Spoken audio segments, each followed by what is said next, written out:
Y'all gonna get Lula Ford. Lula Ford, when you showed up at 11 o'clock last Sunday with your girlfriend, Gwen Kenner Johnson, I said they got Super Bowl written all over them. You got a question? Yeah, Dad. This is the second time that I heard you say that we are not supposed to demonetize other people's beliefs. When it comes to other things, that's fine. But what do you do when you know that somebody believes is hurting somebody else's relationship with God and themselves, and you know the real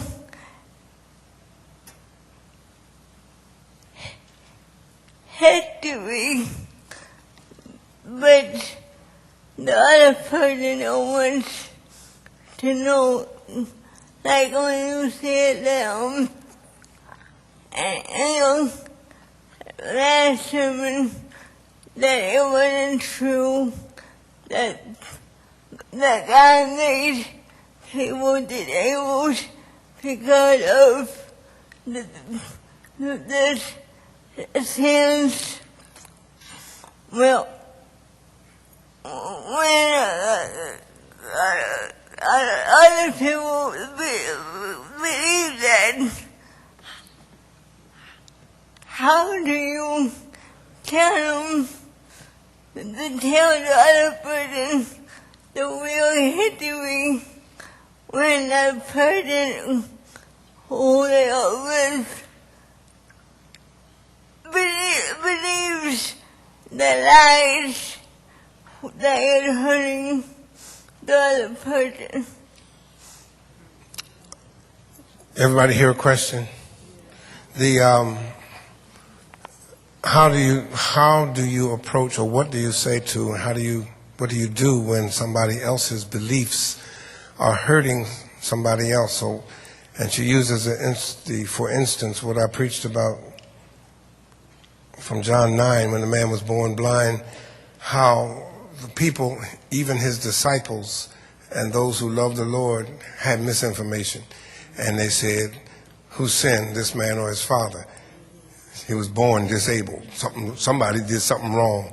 And how do you approach that? How do you speak to them to tell them the truth? And Tracy, I would say you keep telling the truth and you get others to tell them the truth. Now, the text doesn't say whether or not his disciples ever stopped believing what they heard. But what you do, what we do, what those who know that this belief is hurting somebody, is we correct them. We say that, and we get other people to say that to them, and hope that they're hearing it from us and hearing it from people who love the Lord like they do, that, well, maybe this is wrong. Maybe I need to rethink this. You can't beat them over the head and make them change, but you can tell the truth to them, and you can get others to tell the truth. And that's how I would respond to that, that you tell the truth and speak the truth to them and get others to speak the truth to them and say to them, do you realize how much you're hurting somebody holding on to this kind of idiotic belief? Well, don't say it like that. Don't say idiotic. Erroneous belief, to try to keep conversation, the channels open, because if you call them a name, they're going to shut down on you. But to try to show the people that their beliefs are really hurting folk. Many times they don't know that they're hurting folk. Teresa Fry Brown is coming.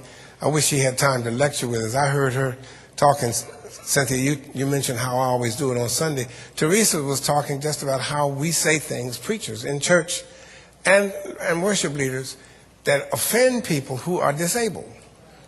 If you love him, get on your feet. Come on, everybody on your feet. You're sitting there. I'm paralyzed. Hello. Turn Turn to your neighbor and say, I can't turn. we say stuff completely oblivious of until somebody brings it to our attention.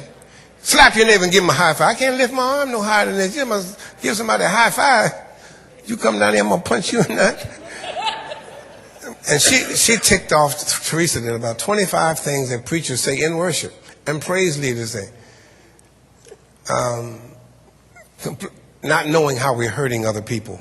And it's not until they point it out. And when she pointed it out, I said, oh my God, I'm guilty of that one. Let me do my checklist. Oops, I said that one, That some people, when you tell them the truth, will wake up and say, I never thought about that. I really never thought about that.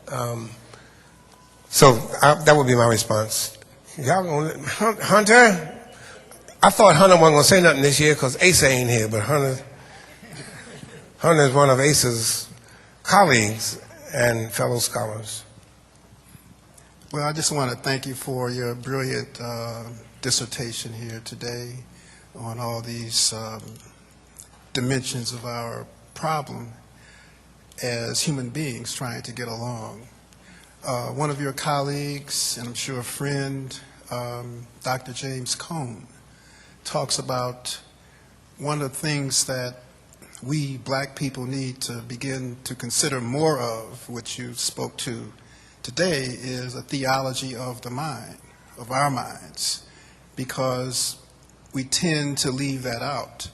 We tend not to look deeply into meanings of things and how meanings get mistranslated, misdirected over time, and people's beliefs end up being formed by those problems. And so I just would like to add to your list of things on theological dissonance is neurology. And that's one of the things that I'm looking into now is how do our beliefs become embedded in our biology? And that's one of the things that's happening with everyone, is that our beliefs, our culture becomes embedded in our biology. Our nervous systems become hardwired to reflect our beliefs. So you can't tell someone that their beliefs are wrong, incorrect, misdirected, or whatever, because they can't hear that, because they've been socialized to believe what they believe. Even if it is, you can use rational arguments to show, well, maybe there's another point that you might want to consider to open you up. And so there's a whole new field called neurotheology now that's looking into how culture, and particularly culture, because, we're this way because we've been this way, spiritual people, for hundreds of thousands, millions of years. That's part of our biology. Our spirituality is part of our biology.